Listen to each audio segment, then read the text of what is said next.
We move to Rajasthan now. Rajasthan, who's qualified at number 2. So they're going to play the first qualifier. And there you go. Here they've got the purple and the orange cap.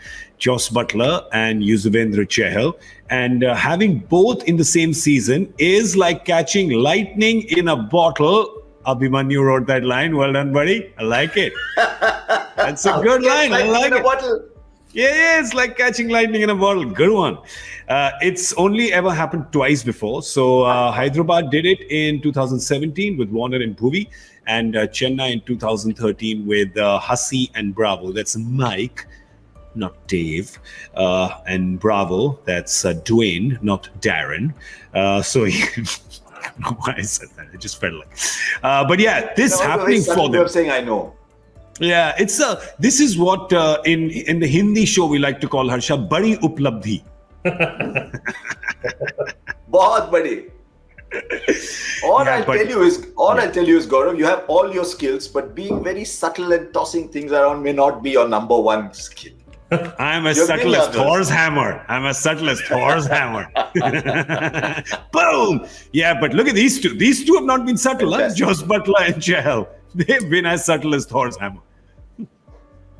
I think they've just had outstanding seasons. I think Butler's gone a bit off the boil, but see, Buttler has done his job. He's again, and talk about the 629 runs. What is really interesting is compare this with Ishan Kishan's 400 odd runs.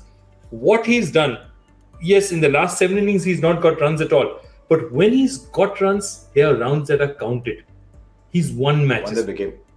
And that's the big thing. Impact runs that we talk about. See, what's happened in a lot of players. I mean, Ishan Kishan, 418 runs is not bad. But which of those innings was a match-winning innings or even a match-defining innings? Was he even the second best player? Whereas when Josh Buttler got it right, his team won. And I think that's what's the most important thing. He made a difference exactly the same with Chahal. With Chahal in that match against Kolkata, he just took them apart. That one over changed the tournament. So that's what I'm saying. The kind of impact that you get, they are giving you in single matches. And that's why I often believe that stats are, these kind of stats like total runs or averages are very often misleading. Can I just add one thing to it? Because we were talking about Bumrah, Harsha, and that Bumrah didn't have much support. We talk about Chahal, we have to talk about Ashwin, because look at the support he's had. I mean, the two of them together. Yes. And you've got to talk about Trent Bolt. Didn't fire in every game, but the odd game he was giving you wickets in the power play. You've got to talk about Prasidh Krishna, who bowled really well up front. One player who didn't end the season for them was Kuldeep Sen. In my book, he's one of the finds of the season. Kuldeep Sen bowling those wide Yorkers. He won them a match in the last over. And they have found, I think, someone who will stand them in very good stead in the next 2 games. That's Obed McCoy. If he can keep his fitness. So you're absolutely right. There's Chahal, but around Chahal, everybody's contributing. And that is why this is bowling side that's done so well. What about around Josh Buttler? Sanju Samson got close to 400. Yashasvi Jaiswal's comeback is firing at the top. Shimron Hetmeyer, who's inspiring Joy to have another haircut. Shimron Hetmeyer has finished how many games for them? Ravichandran comes in. So just on Hetmeyer, I just want to say about Hetmeyer, because Hetmeyer was another decision that was kind of, but everybody went after Rajasthan saying, oh, he's not fit for West Indies, he doesn't play, how are they backing him so much, aggressive talent. He's really paid that faith back.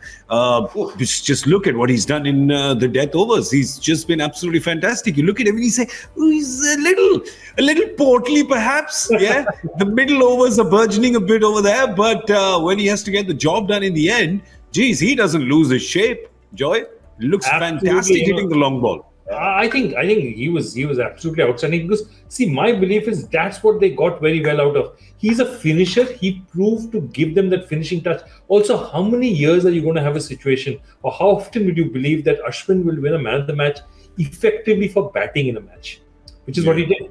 That 23 balls is a match-winning effort. So they got, when Hetmeyer was not there, so many other people put up their hands and said, we also want to contribute. We're going to give you something. And I think, again, this is, whether it's Sangakkara coming in, the way this looks like a dressing room that's fairly united. It looks, again, the appearance is that of guys who are relaxed around each other, and all these make a huge difference. Remember, somebody like Ashwin is a difficult person in the dressing room because he's very demanding. Not demanding because he needs a lot of things, but because he pushes for things. He wants to bat. He wants to make a difference. He wants his team to win very badly. And there are two ways. You can either react against him, or you can say, you know what, this guy really wants to win. Let's listen to what he's saying. And I believe he put his hand up and said, give me a chance with the bat. I think I can do a bit more for you. And that's a huge. I'll tell you what he gave them, Joy. I'll tell you what he gave them. If you had slotted Ashwin as a traditional number 7 big hitter, by the way, Ashwin's gone back. He's done a lot of work. Ashwin is one of those front benchers who always do his homework and come. Always does his homework. Yeah. No, engineering or bhi hai who are not like him. No, but Ashwin realized if I want a future in T20 cricket, I cannot be a single skill. I've got to hit the big shots. How many sixes did he hit this year? Which is fantastic. But if they wanted to lengthen the tail, if they said, okay, I want Riyan Parag and Shimran Hetmyer to bat the last 5-6 overs, what do? I use Ashwin as a proper batsman, which is perfectly capable of being, and I will move him up some days at 5, some days at 3, but I will do that to lengthen the batting and get my finishers in the position that they need to be. Yeah. Offered to be retired out, as some people once said, the umpires quickly turned to Ashwin and said, "Zara law batana wo phir out." I think they use Ashwin fantastic. Actually, it's a good point. Must ask him whether this is the happiest he's been after CSK. Yeah, fair point. Quick word though. I mean, quick word on Sanju Samson as the captain. I think how you remember small incidents, which kind of tell you, small incidents always give you big insights into people. And just like we spoke about that Gujarat kind of misfielding with Rashid and him and Hardik having a big laugh about that on the field, that it was so comical. I think what Sanju did in that famous last over, that no ball, no call, that happened against Delhi, and how he just, walked up to the bowler and just kind of calmed everything down, and how he spoke later to you guys as well, where he said, just smiling, said, I just thought it's a good chance to talk to the bowler and tell him just relax and calm down. I feel like, Harsha, that brings a lot, and you must have seen it a lot on the field. I'm a big fan of Sanju's kind of temperament and how he runs. A lot of times he gets criticized for not kind of being, that kind of captain, but there is also this kind of captain. Look, I think he's one of the players, him, Sky, all these guys, they just get T20 cricket. And he says, look, T20 is about following your instinct. Some days it comes right, some days it won't. That's just the nature of the beast. It's like a football manager. Some days my formations will work, some days it won't. I keep coming back to football with T20 because that's the closest cricket will ever get to football. But he's okay for some days for the instinct to be wrong. And I think the fact that he took a wounded Chahal, I don't know, but Rajasthan Royals took a wounded Chahal and made him the number 1 bowler again and got him bowling like that. He was wounded. Make no mistake, he was wounded. Out of India, that happens. Out of RCB, he was hurt. And then they took that and made Ashwin and Chahal into a formidable force. There's got to be something right over there. You're right. It seems like Gujarat Titans. It just seems a calm place. Yeah. And a calm place that didn't do too many tricks, right? They did the right number of tricks, Joy, because every year we criticize them. And they're getting too tricksy. This is just, you're being unnecessarily cute now with, just the innovations. This time, I think it was kind of just right, and it shows. They're number 2 on the points table. Yeah, and the way they did, 2 things they did. One, I thought brilliantly, was the fact that Sanju Samson is one of the best strikers of the ball. But he was quite happy to take over a secondary role when Josh Buttler was in form. So I think that tells you something. He got a lot of 40, 38 in 20 balls, 14, 20 balls, where Josh is going at the other end. He's giving not bad for a secondary role, huh? 150 strike rate.